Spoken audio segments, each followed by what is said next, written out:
Hello everyone, this is Grellis the Soupsmith here with another video. Today I wanted to talk about some pantry items that you can stock to make sure that you have the essentials to cook a lot of different meals. A lot of the things that I'm going to be talking about today are long-term storage items that, as long as you keep them out of direct sunlight and what is called fat tom, food, acidity, time, temperature, oxygen, and moisture, should hold for a long time.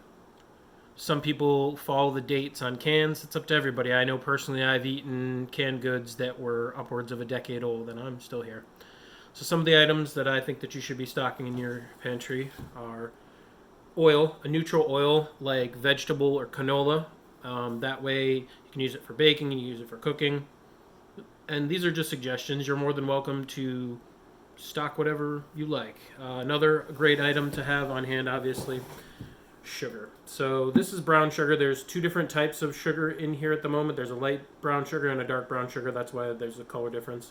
And then I always make sure that I keep them in airtight containers. They're labeled as well. So I also put a piece of bread in with my sugar to help keep them from drying out and becoming a hard rock. Another great item to have is, obviously for all you bakers out there, flour. This is just my flour jar. Nothing too fantastic about that.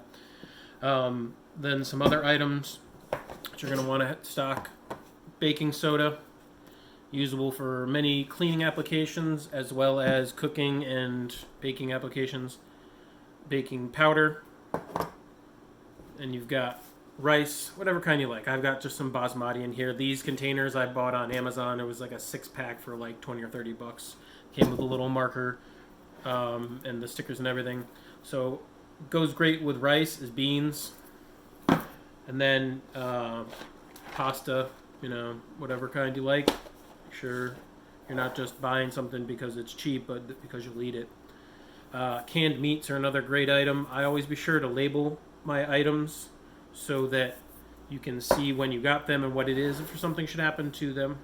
The labels, canned meat, or if you're a vegetarian, canned soups are great as well. This happens to be a meat one, but that's what I like to eat. And then another great thing that people often overlook is spices. Your salt, your mixes. This is a great bagel seasoning blend that I got from Aldi's.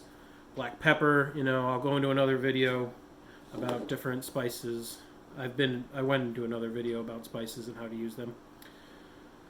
So also to keep in mind when you're storing items, like I said, you want to keep them out of direct sunlight, and then you want to rotate them properly. That's why I mark them.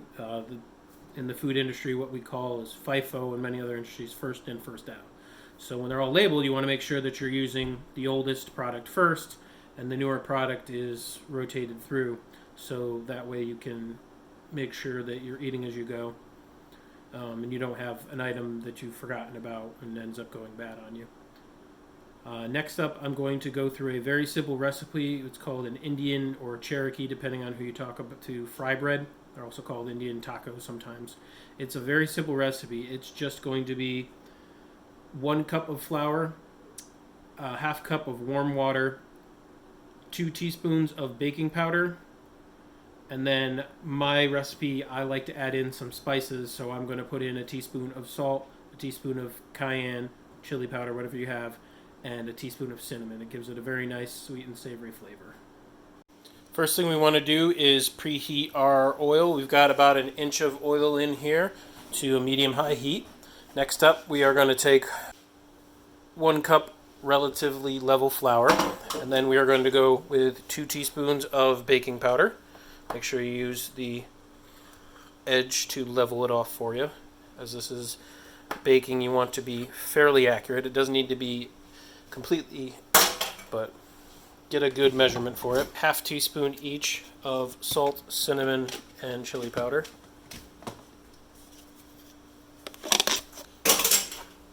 Now we're going to mix together these dry ingredients real well first, and then we will add in the water and mix that together.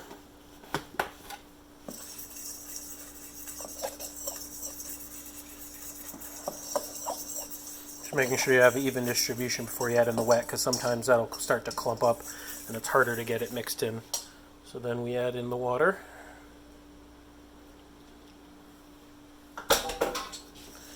We're going to let this rest for 5 minutes. Alright, so now that we've let our dough rest for about 5 minutes, what we're going to do is we're going to roll them out. The first thing that I'm going to do is actually spray my hands with some non-stick spray. That's going to enable me to work with the dough without it sticking to my hands. Not a lot, just a little bit to give you the ability to work with the dough without it sticking to your hands. So you're going to rip these off into about golf ball size shapes, and then try not to work them too much because that's going to make them tough. You can stretch them out a little bit and get them right into the oil.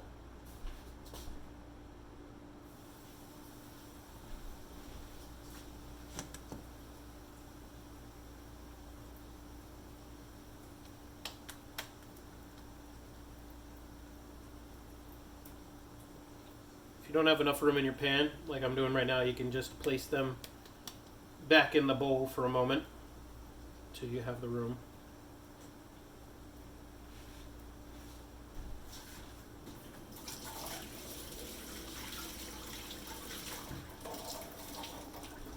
You're going to want to cook them for about a minute or two on each side. You'll see they'll start to brown up, and then just using some metal tongs, flip them over.